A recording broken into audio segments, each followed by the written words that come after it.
Ninja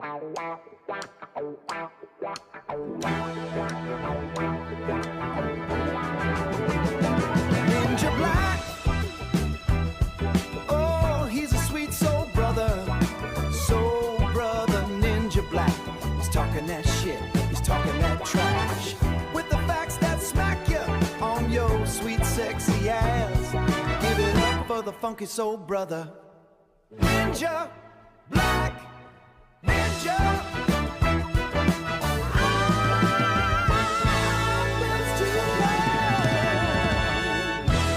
Hope you like that fresh new intro song. I think it's pretty dope. But anyways, welcome to another fresh and exciting episode of Ninja Black talking some shit. Know what I'm saying? Anyways, today we are gonna be talking some shit about not the one and only, no. Unfortunately, the band that we're talking about today shares such a generic ass name that there's like 5 or 6 other bands with the same name. So we are talking about one of the many, the band, the only one that has these members in it, called Freedom. And their third album from 1981 called Changes of Time. And we gonna get into some shit. Now, first of all, I wanna start by saying that I hope that you can dig what I'm laying down, even if I can't 100% verify every single iota word of fact that I'm bringing you. Only simply because as much deep diving and digging on the interwebs as Ninja Black is able and capable of doing for you, his loving audience out there in YouTube land, there just simply ain't that much info out there about the band. They never really blew up enough to even get a Wikipedia page. So, Ninja Black coming to you to do a public service in lieu of need of a Wikipedia page. Instead, you're gonna get some shit talking. So, some of the shit is gonna be speculation and rumorifying, and some of it is verifiable, but I'm gonna do what I can to keep it true and the shit for you. Now, Freedom comes from a little town of the capital of Mississippi, M.I. crooked letter I hook humpback I, of Jackson, Mississippi. Now, Jackson, Mississippi is known as the birthplace of American music. It all started with the blues down by the bayous of old Mississippi.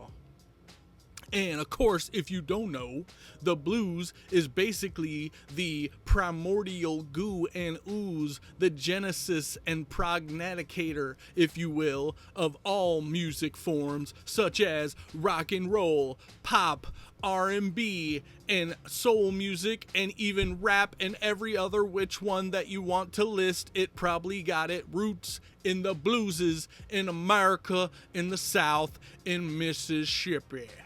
Now, for a long time, Mississippi was mostly only famous for being the home birthplace of Elvis Presley. But they got way more fresher shit than that, I promise. Now, Jackson, Mississippi, especially during the 1970s, was known as a hot spot for funk. At the time, in the late 70s, a new form of music was coming out of the death of disco, which we're calling it Daz, which is disco jazz. But the band Brick that came up with that saying later got it basically hijacked by the Daz band, who then changed it into danceable jazz, because again, disco was on its way out in the late 70s. Disco was even only the shit for 3 or 4 years.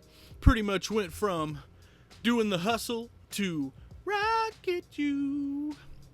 And that little chunk of time was when you had disco. So after disco, we still wanted to dance, but we had to funk it up a bit and add some more jazz into it. And now the layers of jazz that came into it was like the parts where each instrumentationalist that was in the band was like the master of their craft. And so Daz music, if you want to call it that, which is really just like extra funky, funkified disco, kinda, sorta. Okay. They had saxophone solos and trumpet and trombone solos and keyboard solos, and basically it was one of the first times where the lead singer wasn't necessarily the only main star of the show. Each and every member of the band was equally as important to the vibe and the sound and the feel of whatever that band was bringing. Examples such as Earth, Wind and Fire, and Kool and the Gang, and Parliament Funkadelic, and Lakeside, and many others that you could list in the late 70s that were the shit for having the whole band be the shit. Even, for example, Sly and the Family Stone had Bootsy Collins and a whole bunch of other cats that were instrumentalists that came out of these bands and then sometimes became even more famous than the bands that they came from. Someone like Eddie Kendricks, who was the shit as a bass player and then became just as much the shit on his own, like Bootsy. Now, we all know Ohio was a big place where funk was really starting to kill it like a mug. But people sleep on Mississippi being a hot spot as well. And probably only the people that are from the South in that area really know a lot of the bands that were the shit back in that day, because it was a lot of competition for anybody who want to try to sign to a major label, especially your boys Freedom. They was the top of the heap, the cream of the pile when it came to the funk music that was going down in Jackson, Mississippi in the late 70s. And you know what? I'll take this kind of funk 10 days a week over the kind of funk that they got going on right now, because I don't know if you've been to Jackson, Mississippi anytime in the last like 10, 20 years, but that shit is funky in a bad way. You don't want to even go there, brother. Trust me, you don't. Don't do it. But anyways, Freedom was a band that came out of that time, in that era, in that place, in that vibe. And this one is their third album. I already said that. And they met, mostly all of them were in college at Jackson State University, where, if you don't know, take a lot of their band playing super as seriously as anybody takes their college football or any other kind of sport that they're up to, whatever they're known for. A lot of colleges in the South really get down on their whole college band. Like going to the halftime show to see the marching band get down and do their drumline thing is like sometimes even fresher than the sport that's going on anyways. And it's a great spot where a lot of funky musicians all get to hone in their craft while they're doing their college thing and really master and become the shit. Even if it's not a musical college like the boys in Duran Jones band, they met in college, but that was music school. Jackson State University is a regular school which has the dope musicians doing their thing. And these three brothers that met down there and made the rest of the band around the main core unit of the three homies was Caleb Armstrong on guitar, with also the super sick lyrical songwriting skills that he brought to the table of the band on Forever after that. And don't forget Mr. Ray Smith holding it down with the funkiest bass lines you heard on this side of the Dixon line. And also, don't forget the drummingest homie that you ever met, Mr. Victor Mason. And we're gonna get to talking some shit about Victor Mason a little bit later, but we'll put that in our back pocket for right now. So anyways, the three homies, Caleb, Ray, and Vic, all got down and made a band, and then they got some other homies to play trumpet and saxophone and keyboards, and the only last main ingredient they needed was a super fly fresh lead singer, which they got. The main man, Joe Short. Now, Joe Short has been described as Prince before Prince. He's a light-skinned brother with the very straightened down permed hair and can do like 5 different octave ranges. On one song he sounds like Bobby DeBarge, on the next song he sounds like JT Taylor, which, if you didn't know, is speaking of how fresh musicians were and an integral part of these type of bands, okay, is that Kool and the Gang is not the lead singer and the band. Kool is actually Kool Bell, the bass player, and the rest of the band is just backing his dope shit up. That's how fresh of a bass player he is. And like in this case, my man Joe Short sounds like JT Taylor, who is actually the lead singer of Kool and the Gang. And anyways, I only mention that again to say that the brother had a lot of diversity in his singing skills. Now, again, like I said, because there's so much limited information out there on the interwebs for your boy Ninja Black to bring to you the facts and stories and backgrounds and VH1s behind the music of freedom, the best I can do is speculate, because Joe Short is the lead singer on 2 of Freedom's 4 albums, but he's not listed as the only lead singer, and of the very, very few actual recorded concert footage of them live, it also shows another brother doing the lead singing on the track. But because of such the limited type of shit, I can't tell you exactly which brother is who singing what on what song, except for sure I know that anytime you hear that falsetto go, oh, that's your boy Joe, Mr. Joe Short. Now, can anybody please help a brother out, and just, if you're ever in a band and you put together a picture of the band on the album, instead of just listing who does what, can you please list who is who for a brother? Because I got all these brothers right here and they just chilling, and that's cool. And I got all their names down here and what they're doing, and that's cool. And I got that, and I could piece together enough to know a couple of who's, but for the most part, help a brother out and let me get the name tags going on somehow, please, next time. That'd be good. But anyways, like I said, they were from the 70s and they were the shit in their hometown and they were killing it, and they were the next ones up, the next ones in line to put Jackson, Mississippi on the map for some funk type shit. And they even did some auditions for Motown Records and also for ABC Records. And for those Ninja Black tuning inners, they will know what I said in the Four Tops videos. Those 2 record labels happen to be the 2 that also the Four Tops ever were signed to in their careers as well. So you would think that that would be a pretty fresh label and place to end up on if you were Freedom from Jackson. But instead, they went with the hometown boys. They went with the record label called Malico Records.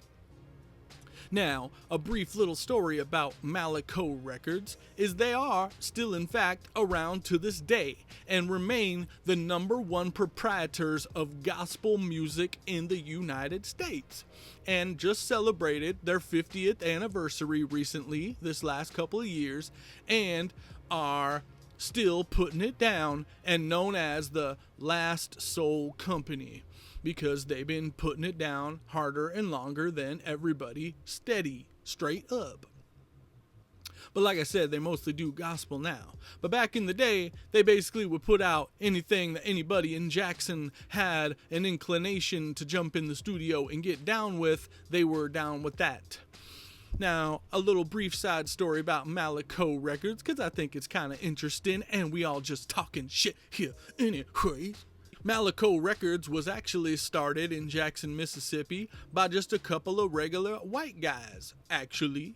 And their original business that they were operating was just like a promotional booking business.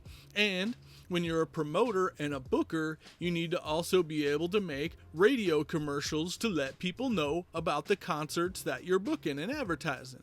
So they had a little studio where they would do like jingles and little announcement type gimmick commercials where it would be like, this Friday night at the Superdome, come see the Monster Truck live. Well, kids are only $2. See you there.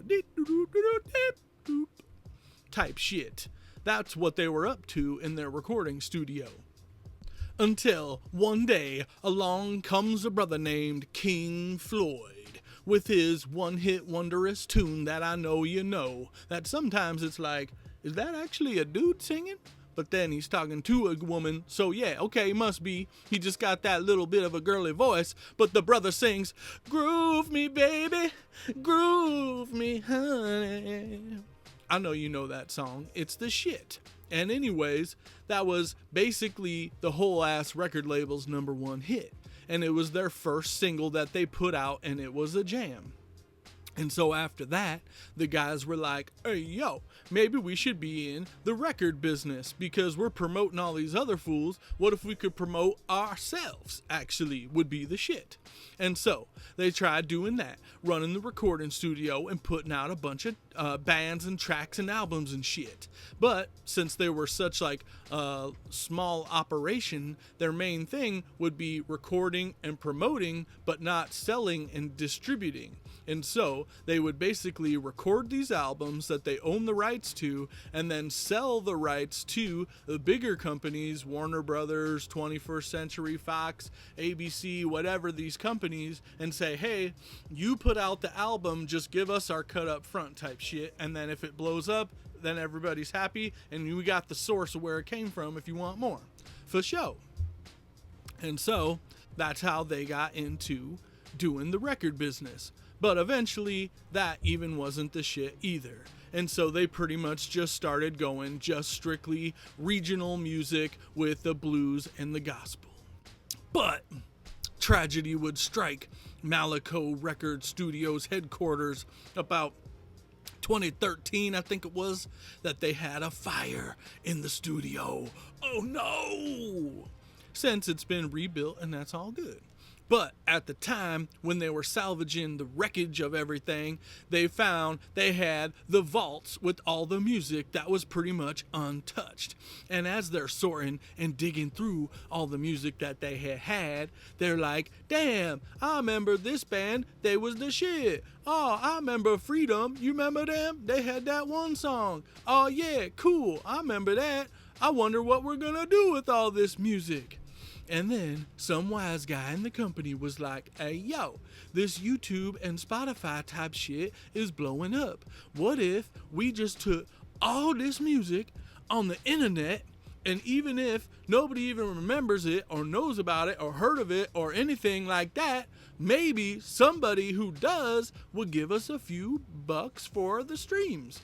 It'd be better than it just sitting here doing nothing. We're basically paying just to store it for no reason. Let's conserve it and archive it on the internet forever and maybe get a few dollars.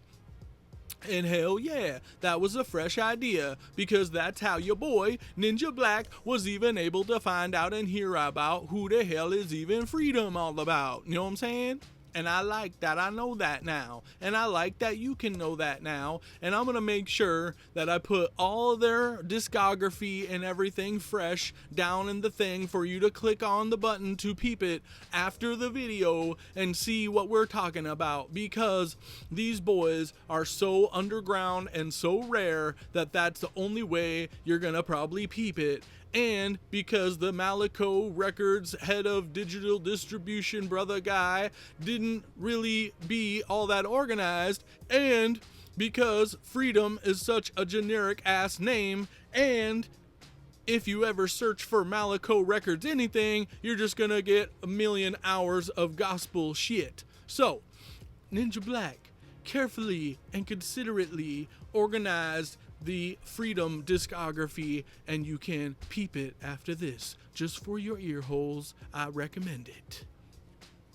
And we'll get more into what I recommend, and also one more other story about the first coming uppins of Freedom before we get into the topic of changes of time.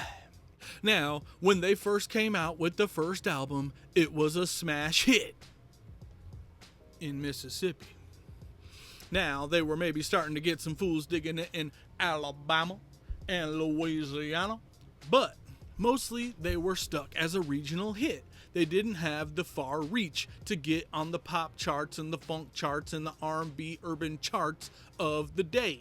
And so, until someday, one way or another, Freedom was opening up for a act that you may know called Grandmaster Flash and the Furious Five. They were the ones that were coming up with rap music basically as a mainstream brand new thing around that time of 1979. And Freedom got an opportunity to open up for them in a show in New York. And when they got down and did their thing, it was amazing and everybody was very impressed, including and especially the head of Def Jam Records, none other than Mr. Russell Simmons and Mr. Curtis Blow, who was one of the main rap lead singer guys of Jam Master Jay's whole situation. Okay. And they went up to Freedom behind the scenes at the show and was like, hey, yo, that song that you did is hella funky fresh. And it is blowing up in New York City. I've been hearing folks loving that song. What song is that one? It is the song called Get Up and Dance. Come on, get up and dance. Come on, you know that song. But you probably don't even know it from the band Freedom. You're like, hey, that's actually a song called Freedom. Well, we can both be correct at the same time, because when they went behind the scenes and talked to Freedom, they were like, hey, yo, would that be all right if we used the instrumental version of that song, which is so fresh, and we made a whole brand new rap song on it, and we'll just call the song Freedom? Would that be cool with you? And they were like, what? People in New York City love our shit? And you want to bump this shit? And you're already hella famous and you're going to put our shit as the main shit coming out in New York City? Hell yeah, bro. You got a deal. So that backstage handshake was the main thing that got Grandmaster Flash even more blown up to the next level with mostly what you are probably familiar with, the famous kazoo solo.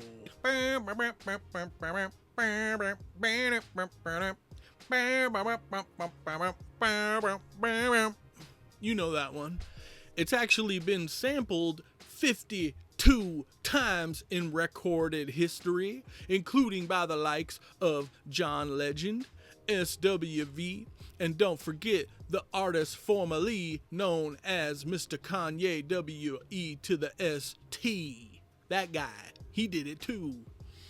And the salty part is that because it was just like a backstage handshake type of a deal, when they put out the song, my boys in Freedom never actually got the proper credit for it, which is highly unfortunate. And later, the labels took each other to court and tried to sue, and what they were able to do was at least just get the main two homies that wrote the original song added to the songwriters list. But it was after the shit was already all blown up and whatever, and they never really got any cut or any famouser off of it. And since then, I'm sure they got the cut off of the 51 other people that got it. But that whole very first album in 79 was called Farther From Imagination, which is a good ass album. If you like the Ohio Players and Heatwave and Earth, Wind and Fire and that type of daz, type of funk, type of post-disco good boogie music, then that album is for you. It's for me. And you should dig it too, down there after this. It's fresh. Their second album actually was not as fresh, sorry to say. But 1 year later, they thought they were going to capitalize off of their newfound fame from the Grandmaster Flash gimmick, and were sadly misfortuned to have their main man, Joe Short, sit this one out for completely unknown and untraceable and unanswerable reasons. Why? I don't know. It's a mystery if you ever get to heaven and you meet Joe Short, because, well, he ain't here, and I'll get into that. But I don't know. He ain't on it. And his presence is sorely lacking. And what they did instead was they tried to go the full polished gimmick route, because in 1980, for some reason, everybody thought that changing 1 year on the calendar all of a sudden meant that we were in the future. Everything in the 80s was the future, the future. Everything was shiny and like aluminum foil and like electronic doo doo doo doo doo doo type of sounds and all this new wave vibe type of shit. And I don't know why, but so many funk bands, Freedom not excluded, thought it was a fresh idea to dress up like weird fruity Power Rangers when they do their dance routines and album covers and whatnot.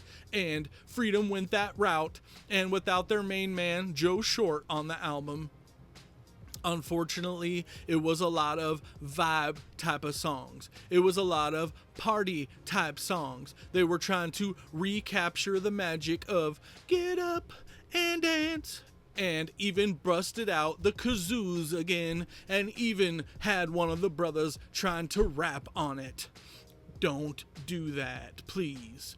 And so they had a lot of vibe type singing and some guest feature singing on it to try to make up for losing their main man, and unfortunately it just wasn't a hit.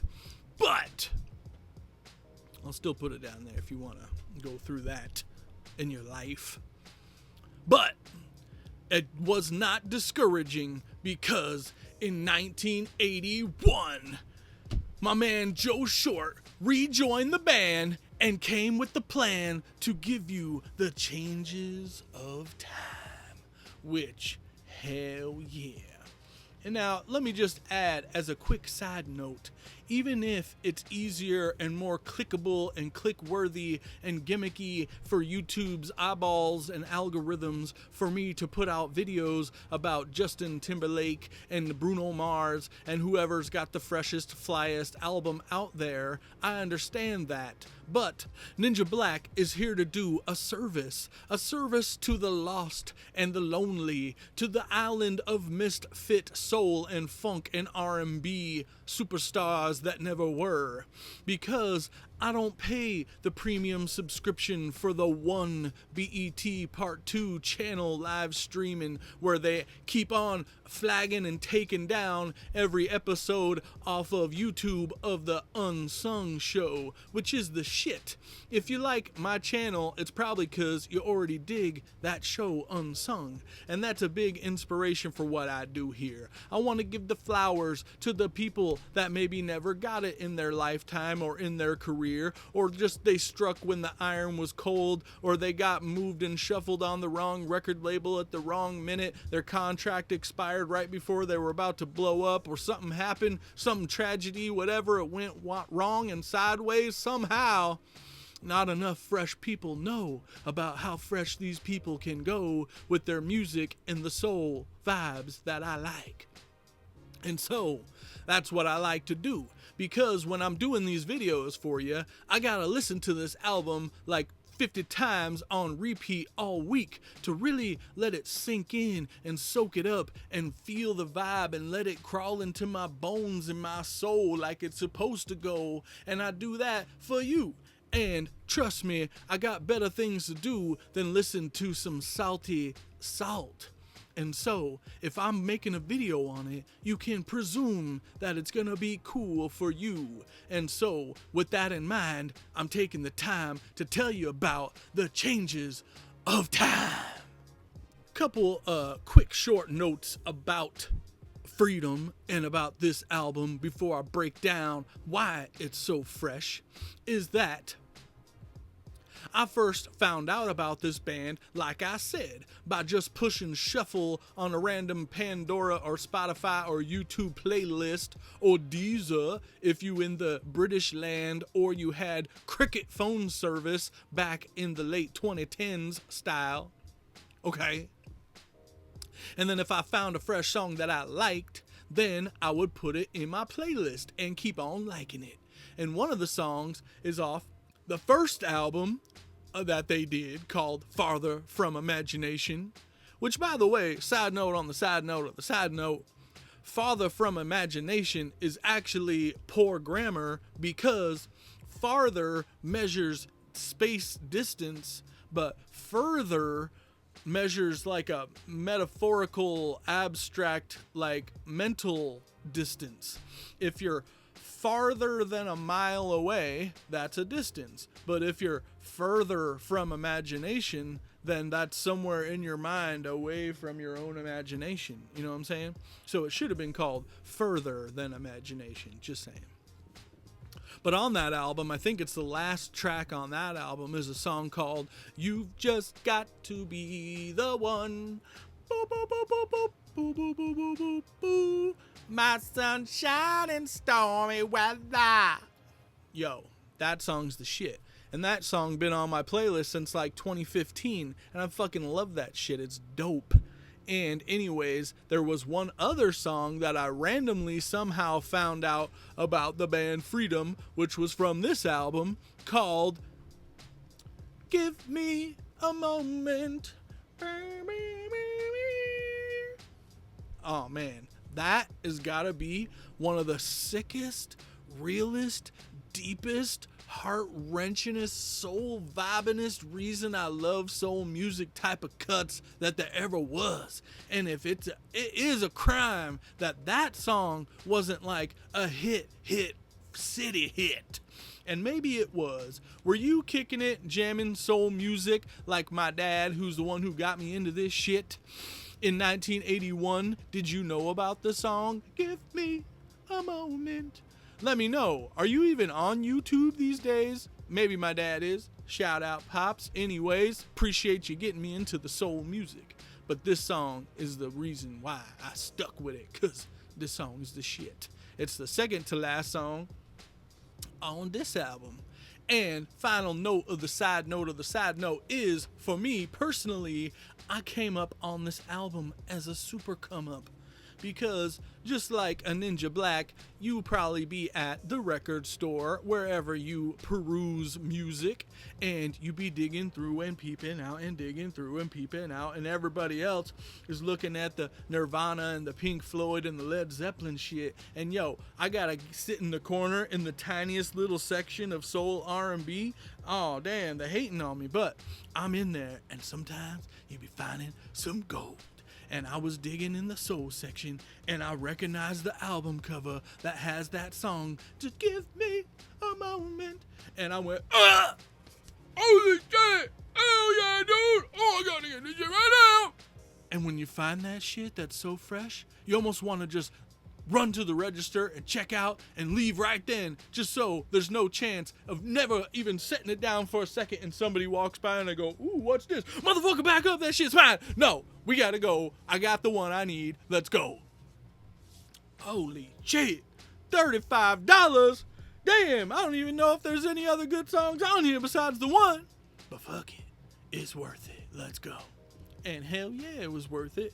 Because also, on top of everything, these fools were not a big hit. And so, this shit came from Mississippi somehow and landed up in California somewhere, I think, is where I got it. And that's fresh in itself. But, man, there's like so many old school, fresh music that is just stuck on vinyl permanently. Probably even cassette, too. which is a crying shame because there's so many super fresh like OG movies that were just stuck on VHS forever, and that at one point was a reason why I had such a fresh VHS movie collection. But nowadays there's all these little companies, these boutique labels, film house companies, that they take the old school prints of these rare unseen movies and they put them on Blu-ray, 4K, whatever, and let them preserve forever. Well, where is the brother, maybe it needs to be me, Ninja Black Records, that's gonna restore these fresh, old school, underground gems in the rough that are stuck on vinyl and cassette forever and are never gonna get heard, especially with the generic ass name like Freedom, where if you search it on YouTube, it comes up with 800 things that ain't the band. Man, the hell, damn. But like I said, I'll leave it all linked so you can get it.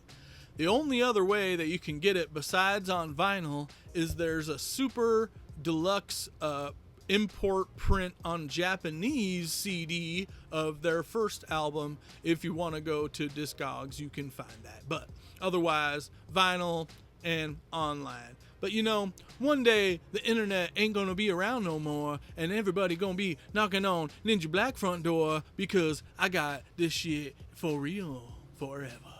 So fuck the internet. You know what I'm saying?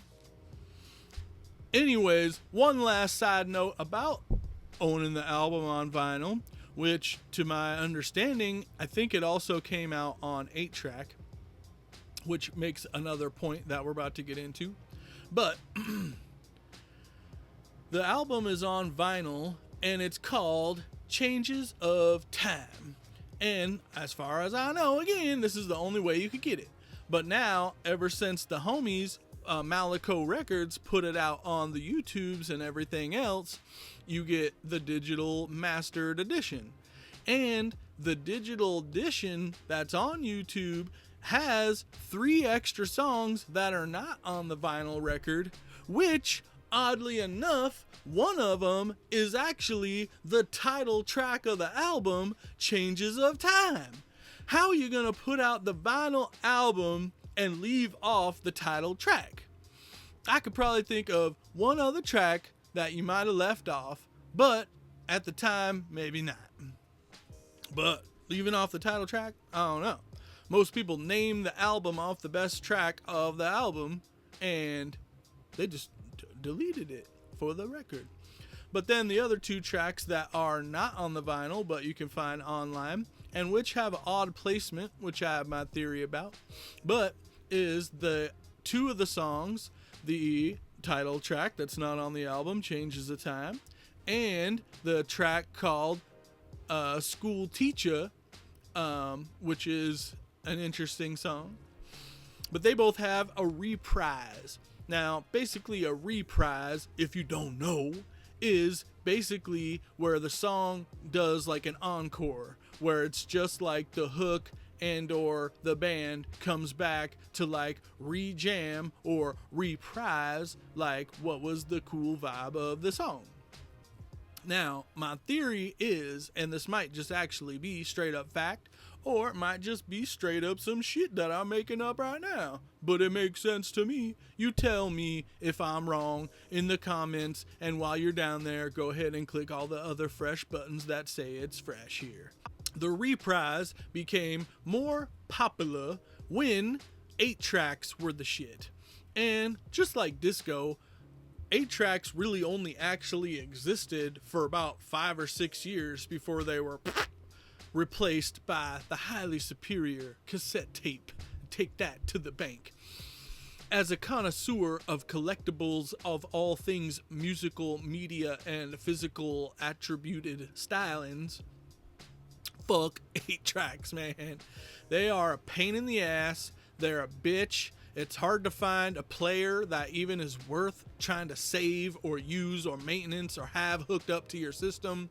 They're bulky, they're fragile, they're a bitch to fucking work on. They almost all need to be taken apart and done full-on surgery on an 8-track to get it worthy of putting it in your unworthy machine that's a part of your whole worthy stereo system. They are dead media for a reason. Fuck 8 tracks. But anyways, 8 tracks, basically what they are is like a cassette tape, but it's extra thick. And they're 4 tracks because it's 1, 2, 3, 4 stacked layers on the tape itself, that instead of it just playing all the way through on one half, then the tape flips and it plays the other way on the other half, and you can rewind and fast forward and all that shit. On an 8 track, it's on one spool that only just goes around and around on endless loop forever and ever. But how it switches from 1, 2, 3, 4 different sides, they're all basically in mono, is that the head in the machine itself moves to get to each separate layer of the audio that's all recorded 4 different tape lines. And so when it would come to the end, a full loop around, instead of having one track be on repeat forever, it would have a little piece of metal in there that would tell the machine to go and then start playing the next reel as it goes around, and so on. And so a lot of times you would have to plan out an 8 track exactly right, and a lot of 8 tracks would even have a different lineup on the track listing than it was on the record or on the cassette tape, because there was few things worse than being in the middle of jamming your favorite song on the album, and then that little metal part comes on and it goes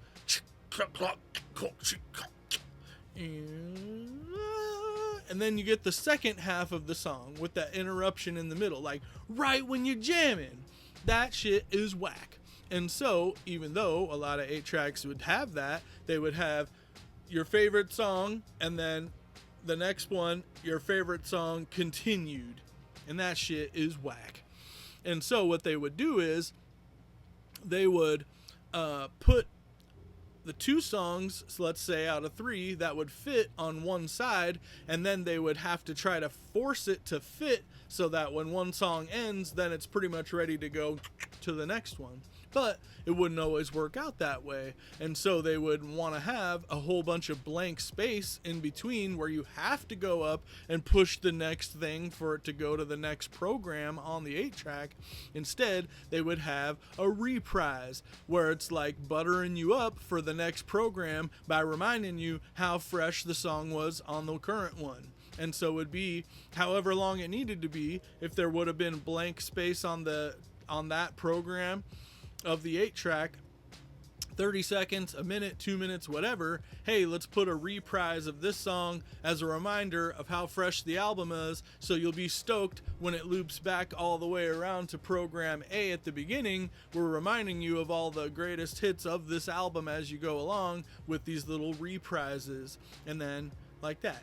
With that, the 2 reprises, which again are out of order as they appear on the album, like you wouldn't have the school teacher song immediately followed by the school teacher reprise. It would just be the extended edition of that song. So instead they put the school teacher reprise after the end of a different song, like 1 or 2 more songs past that. And so anyways, the internet version has these reprises and the missing title track, Changes of Time. And that is a Ninja Black theory for your ass, which I do not have any verifiable proof about that's how that happened. But one other part of why I formed that theory is because the song Changes of Time, which is a alright song, but it kind of actually sounds like the song by that one lady who goes, "To be real, bum bum bum." You know that song.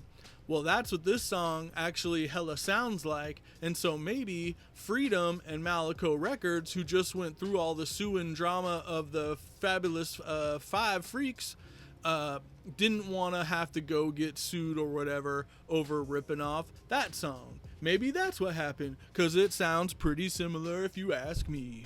But anyways, that's just a theory, a soul music theory. One more side note on the side note before I get into breaking down this album is that their 4th album, remember they came out with Further From Imagination? Free! Changes of Time, and then their last album that they came out with, all the other three were 1 year apart. Then the last one was 3 years later. The fourth one is called Are You Available? And no, bro, I'm not available to listen to that shit. Trust me, you ain't missing nothing on that one. Especially because of some of the changing and rearranging of the lineup. As I may have mentioned before, originally it was the three main homies, Ray, Caleb, and Vic, who were the drummer, the bass player, and the guitar player, who was also the songwriter. Then they had the other homies that fit in where they get in and made it a whole complete fresh band. I can't forget to mention Mr. David Thigpen on the saxophone on the first album especially. He really is the freshest on that one other song that is like the one that got famous, but it's called the Get On Down song, and it's like heat wave style where they're like, say woo woo woo, get on down. And the only reason why I want to extra mention that song is because it has the super fresh saxophone part on it, which is my boy, and he's fresh. But also, if you listen, and I'm going to actually just throw it in here for you, there's like a chant where it's like a party song, sound of a party happening at the end of the song, and they're going, hey, hey, hey, hey. And there's one homie who's going, hey, hey, hey, hey. And he's like doing way too much. And I don't know, it's like so bad it's good. It like adds some charm, but I can't believe that it like made the final product of the song because it sounds goofy as hell, but I love it anyways, and it's a highlight for me. Now, when they made that first one, they were the shit. And then they made the second one, and they were not the shit, and they didn't have the main lead singer, Joe Short. And then the third one, the lead singer came back, and then they had a couple of new guys. Some of the old guys went away, and then the new guys came in.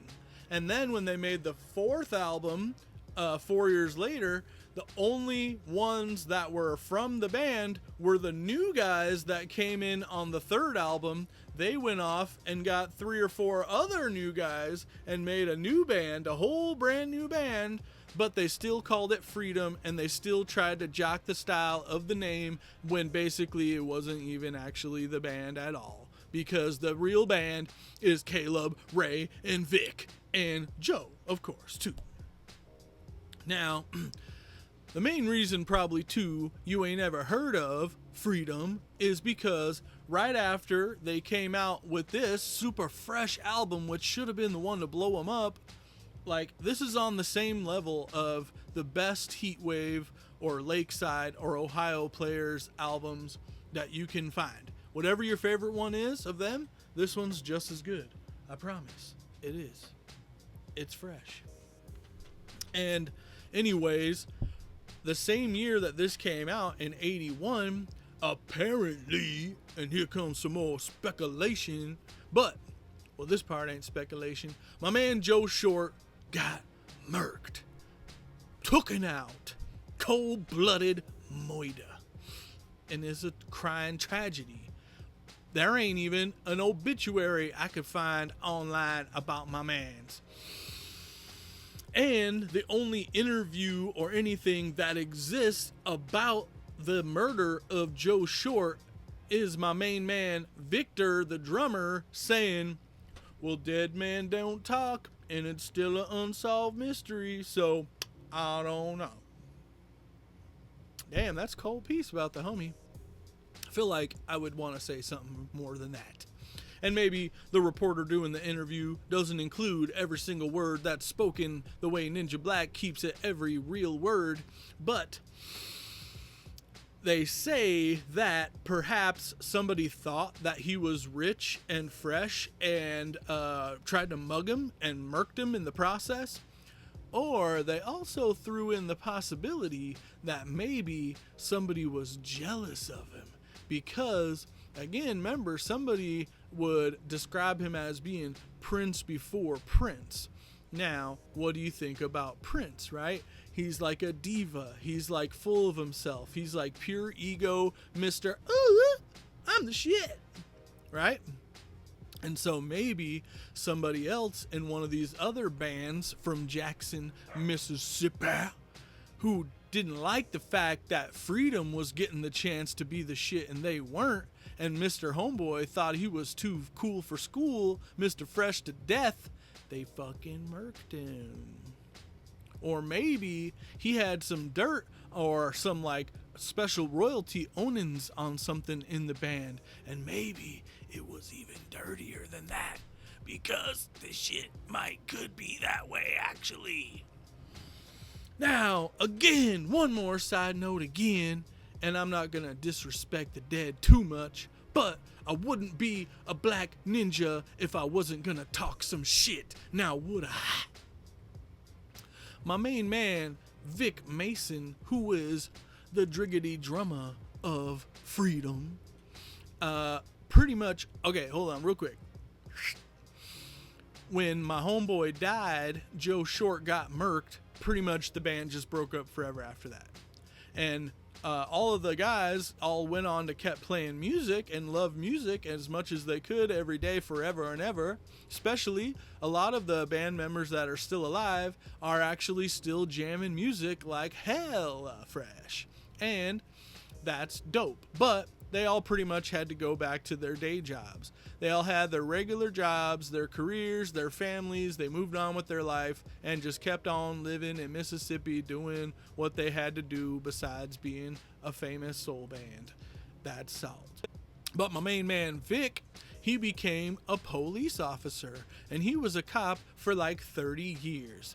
And at one point, he decided that he was going to run for sheriff. And he's well known in the town of Jackson, Mississippi as being the sheriff.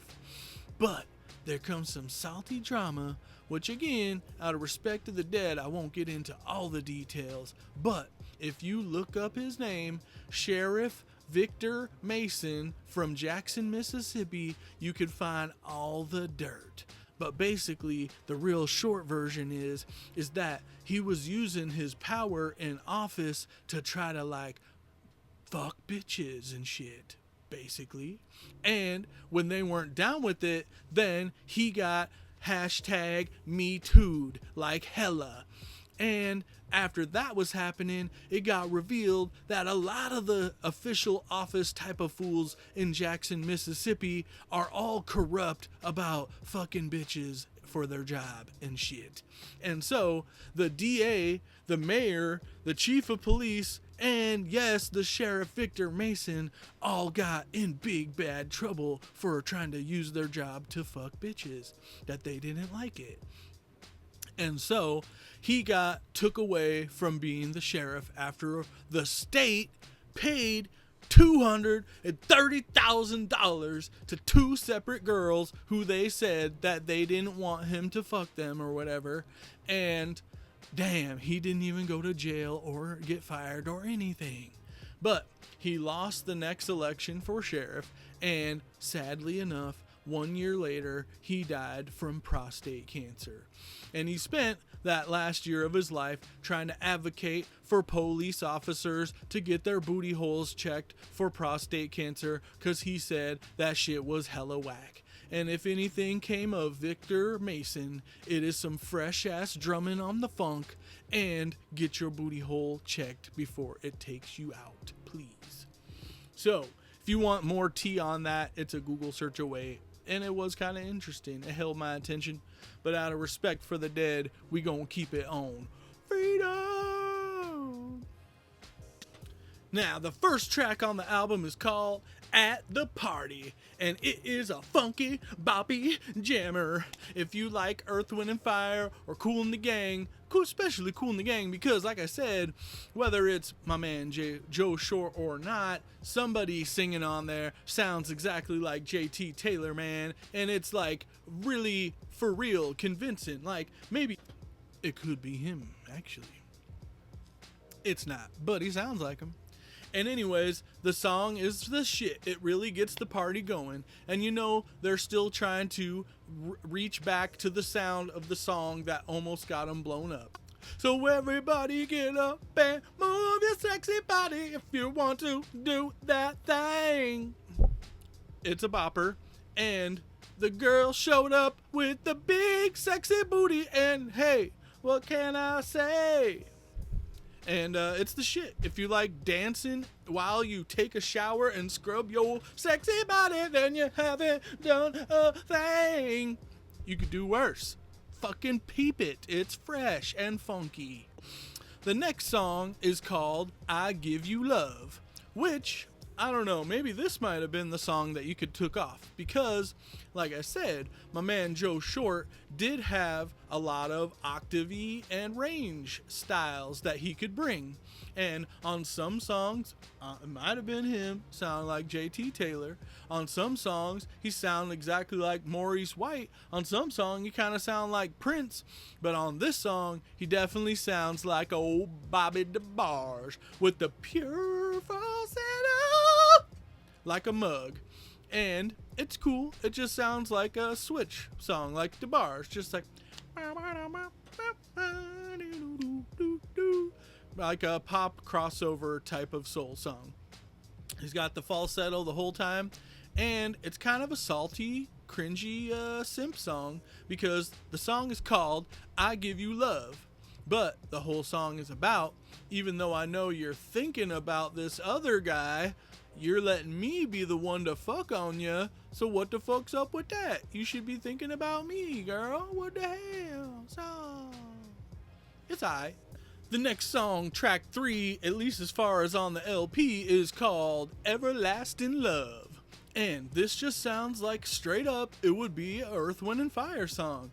These boys should have been a hit, man, because they are legit. This album is fire. And really what shines is my boy Ray Smith, who is motherfucker on the motherfucking bass.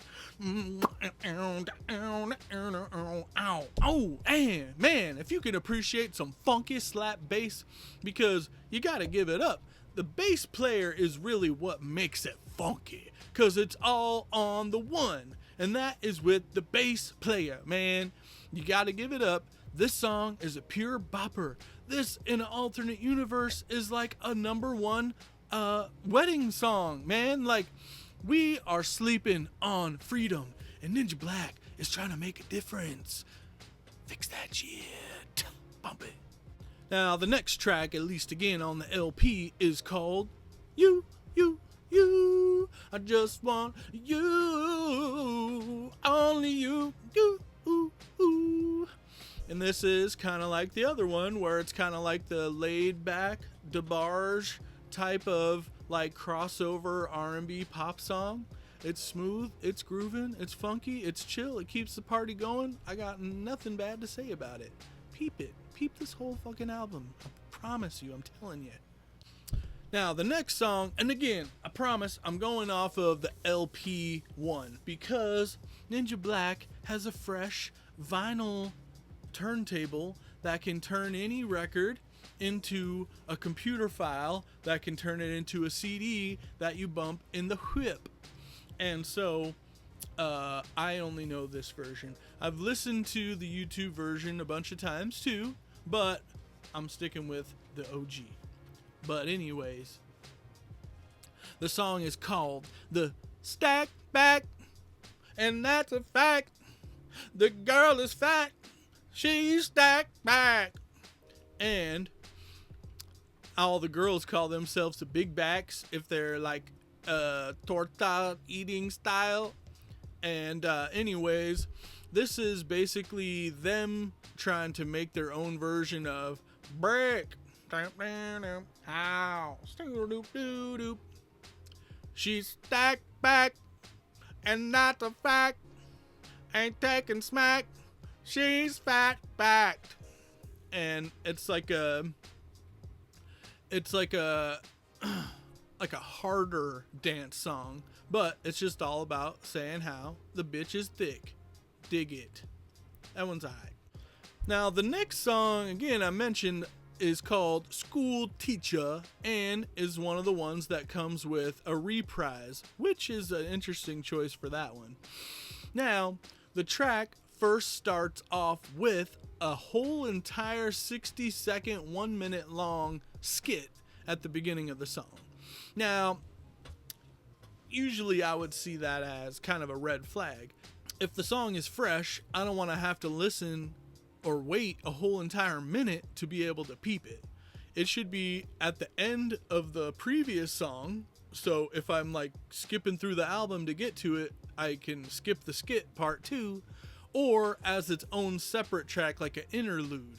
Not as the whole first minute part of the track, but I guess on vinyl it wouldn't even matter whichever way it is because there's not really any skipping happening. But on CD it's kind of annoying. But the first time you hear it, it's actually hilarious. It's a whole bunch of little kids in a schoolyard playing patty cake, singing the jump rope songs and whatnot. And then the kids start singing some inappropriate songs, which is kind of funny. But then the teacher comes out and said, all right, come on, everybody, go back to your seats, da-da-da. And the kids are like, oh, man.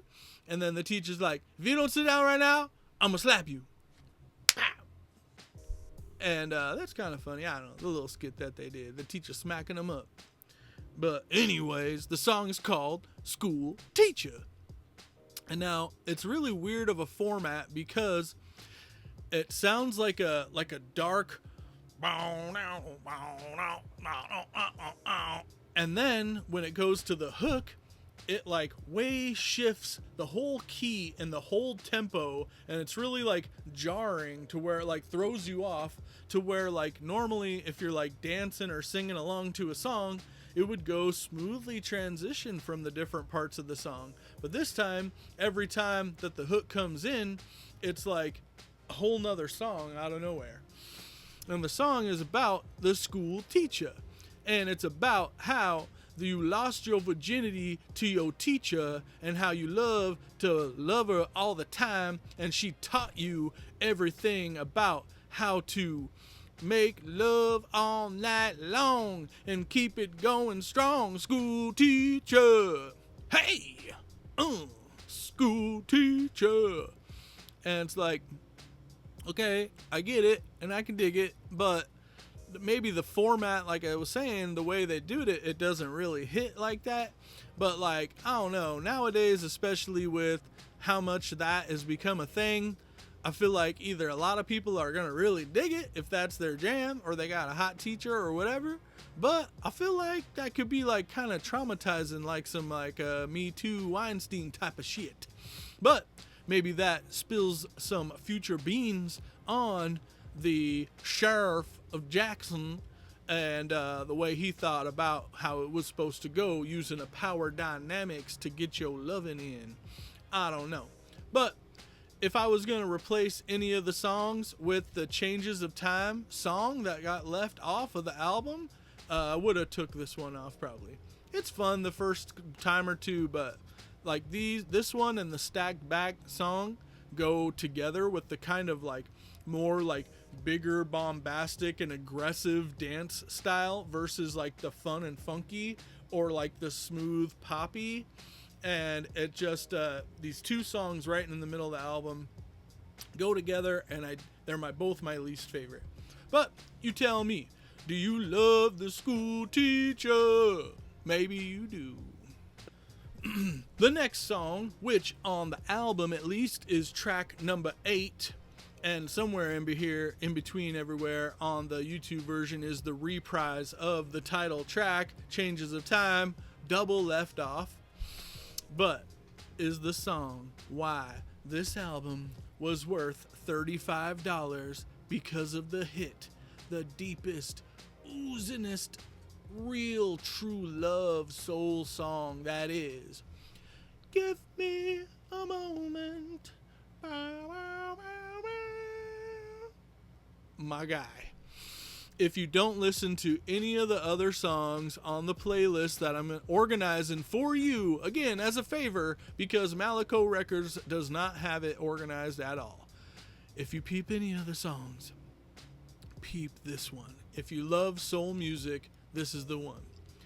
If you ever been a brother who loved a girl and she said she loved you, and whenever you were together, it was like magical love goodness, but the actual getting together part was super rare because she always running here and there.